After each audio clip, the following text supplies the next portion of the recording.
Greetings, fellow Earthlings! Howdy, everybody on YouTube. Episode 1.2. We're continuing from the last checkpoint. If this is a new series for you, please feel free to check out episode 1.1, the one right before this that explains a bit more thoroughly what's going on. So where we left off, the participant, we have everything set up ceremonially.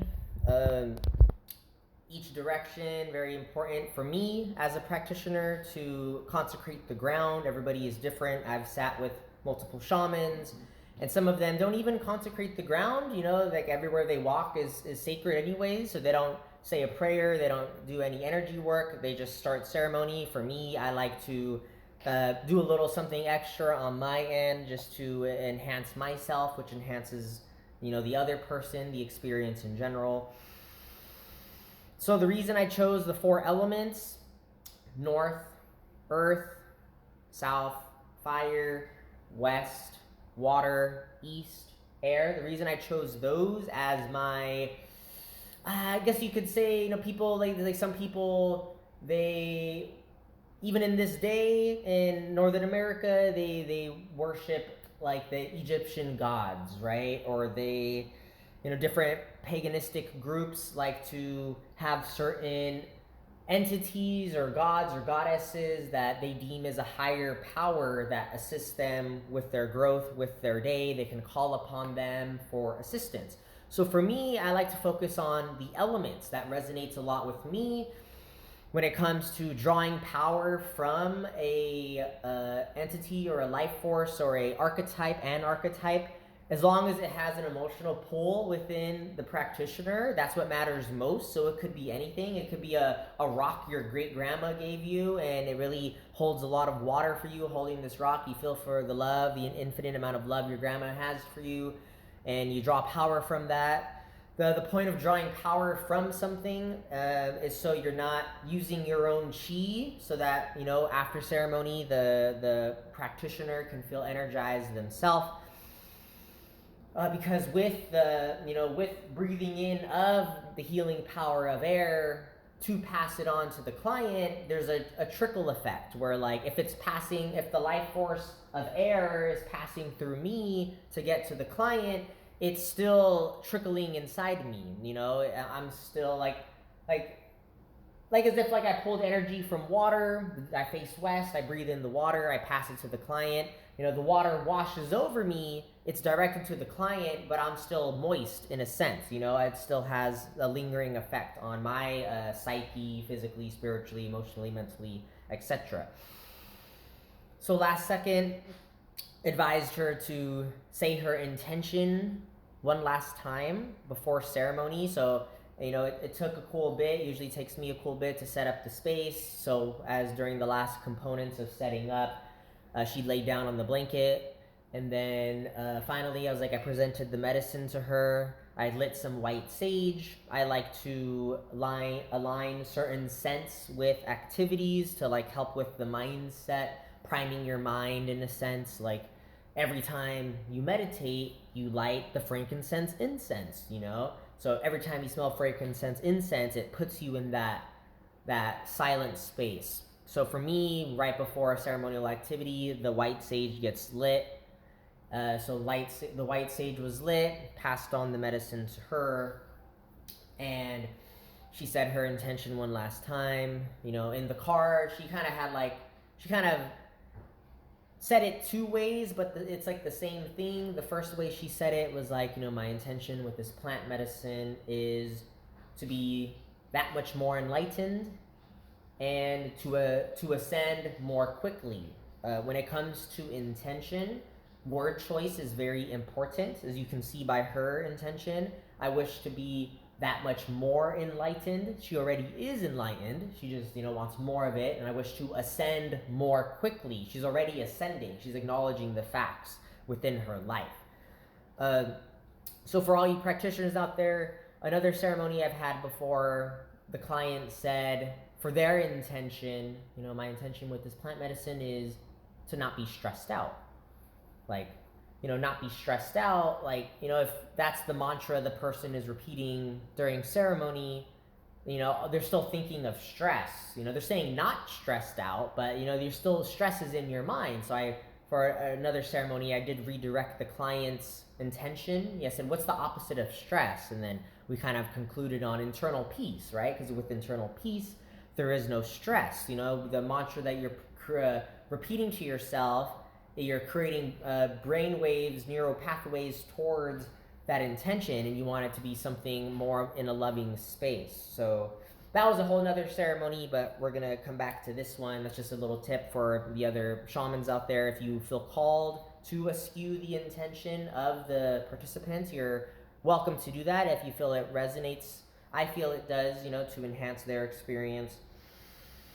So she said her intention one last time before the medicine. Then her other way of saying it, even shorter, was kind of just like peace, love, peace, compassion, acceptance, joy, and love. That's what she said. So I remembered that. It's important for the practitioner to remember the intention, at least, momentarily, just so we can assist with accessing that reality within ourselves for the participant so that they can step onto that timeline of living in that intentional space of their intention getting granted. So I did remember that intention, and I was repeating it to myself as well a few times, and seeing her like, oh wow, like living in the end. Neville Goddard, highly recommend checking him out if it's a new word for you, new person. Neville, Goddard, Goddard. Neville Goddard, living in the end. Oh, her intention's already granted. She had a magical time. Oh, the love, peace, compassion, acceptance, love and joy, it's already there, So I said the intention to myself. She started to drink the medicine. I let it hydrate in like a little jar of water. I grind it up before too, in like those little Black & Decker Oreo grinders, those little small ones. Because the psilocybin is very difficult to digest. I believe it has chitin in it. It's a component. It's just very hard to break down. That's the reason you cook mushrooms. So if they don't chew it all the way, it can upset their stomach. So I grind it, put it in water. She drank it. And then she sat down. So part of I gifted her ceremonial directions. And the gist of it is like every action and sound taking place inside of the circle and outside of the circle propels you deeper within yourself. Like hypnotize yourself a little bit, because what if the airplane starts to fly over, kind of draws you out? No, it's drawing me more in. So the goal for the participant is to fully be inward, I told her, do not acknowledge what I am doing. Don't pay mind to what Chris is doing. If you look at Chris and, why is he playing the drum like that? That's not reaching inward. The whole point is just to be inside of yourself. Another guideline was like, if when Chris is consecrating the space, he might roll and bump into you. He's just the energetic processes are getting carried out through his vessel, and he doesn't really have control as much as where he goes physically. But if it bothers you, scoot your way or push him to the side. Then during the energetic procedures of working on the client, very often lay on hands does happen. It's in your best interest just to allow that to happen. Like, for me, the feet tend to be a very wonderful focal point of transferring energy. There's so many receptors on the bottom of the feet. So, during ceremony, whether you are this is more so for the participants, during ceremonial space, guys, if you're sitting there, you're surrendering to the medicine, the teachings are coming in, or even if it's a non-medicinal space, there's an energy healing happening. If the shaman comes up to you and they, start to pick up your arms, and while you're laying down and moving them in circles, just like be there, ragdoll, like, they're getting some energy moving. That's the reason for the laying on hands. So I did relay that to her. So she ingested the medicine. I went up to her with her feet on the ground. And right before I did this energetic procedure, I went to the speaker. There's this wonderful artist on YouTube. Their name is Wave Source. One word, Wave Source. and they have a 5 elemental healing playlist. They made like this, each element, you know, earth, water, air, fire, and spirit. Each of them is their own individual song that's about 1 hour long. Perfect for ceremony. It's just ambiance. It loops, so you can't really tell. There's not really like a beat to it. There's no drumming. There's no rattles. It's more just like so like it helps assist people in getting in that trance-like state. So depending on I'm working on the element of earth with her, so I put on the earth wave source frequency to enhance the effect. So I'm facing north. I'm gonna start visualizing earth, and then I play the frequency of earth. So everything is just going in one direction, narrow focus going one way. So first I sit down, she's facing me, but she's laying down. I'm facing her. I'm on the grass. And then I'm crisscross applesauce. I touch my big toes. Like I touch and squeeze them with my thumb and my pointer finger. And I squeeze my toes like 5 times. I do 1 foot at a time, 1, 2, 3, 4, 5. Then I punch the bottom of my foot, not, just with some force, 1, 2, 3, 4, 5, the bottom of my feet, acknowledging, acknowledging that we're about to start the procedure, like preparing my mind. I do the same to her, pinch her toes and then punch the bottom of her feet 1 foot at a time. And then I start the first procedure, which is to ground us and to create a tree. So how this one works, I read this in a book. The book is called, it's by Matt Auryn, Mattauryn. What's that book called? Psychic Witch. It's called Psychic Witch by Matt Auryn. Highly recommend checking it out, guys. So the first concept that I decided to do is the tree. So the whole point of the tree, I'll explain and it'll go along. So I did the toe grasping, the foot punching, bottom of foot punching. Now I'm sitting there, crisscross applesauce posture for myself. Posture is very important to get the flow of energy. Now I'm holding her toes. And I'm deep breathing with a lot more vigor than I am right now. The means of me keeping present, staying tethered to myself. So I'm holding her toes, really deep breathing, because it reminds her to deep breathe. The more deeper breathing the client can do, the better, because it shows that they're present with deep breath, conscious breath. It allows you to dive deeper into your emotions.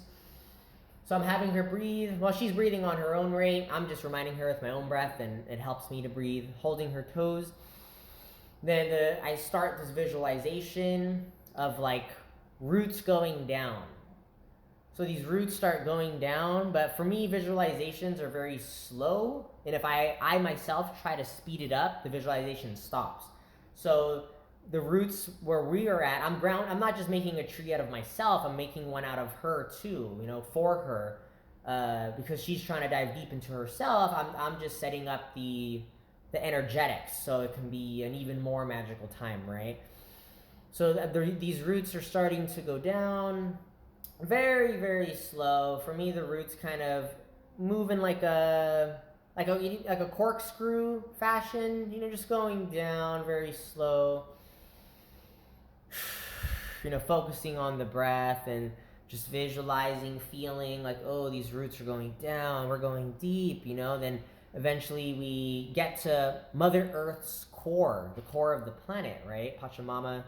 Then the roots that I created for us really take hold of, and latch on to the core of the earth.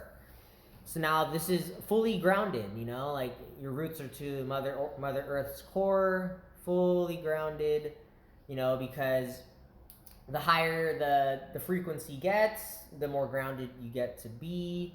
And it's also like a good place to traverse to if one feels like the emotions are getting a bit too coming too fast. It's a good to have that grounding cord to like remind us that we're here, we're in Mother Earth's core, all is well. I am safe, I am cared for, I am nurtured, I am loved. So I finally get us to Mother Earth's core. We're there for a little bit, just enjoying that space. And then from there, I start to, the tether is there because I created it. So when we're traveling up, we are not taking the roots away from holding the Earth's core. We're just traveling up the roots. The roots are still there at the bottom. Then once we get to the surface, the next part of the visualization happens, which for Chris, his body follows the visualization. Like I start to, what I'm seeing, my body plays it out, and like a mime, it starts to, that's what enhances the experience for me.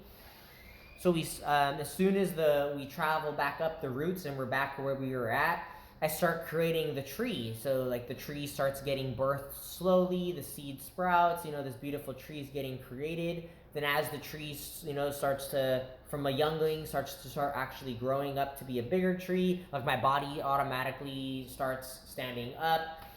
And then, and then I already know what's going to happen. Like I know myself. So as my body starts standing up, I reach for the drum. And then like I start to put my arms up in the air, drum in my right hand, and then the drum beater in my left hand. On the branches of the tree, my arms, right? So then I'm pushing this tree up into the sky. It's growing higher and higher. Then eventually it kind of stops for a little bit. Now the goal for the tree is to make it shoot off into space, into the cosmos. And the reason for that is so that the ethereal energy from the beyond can be utilized for the ceremonial space and not use the energy of the practitioner, right?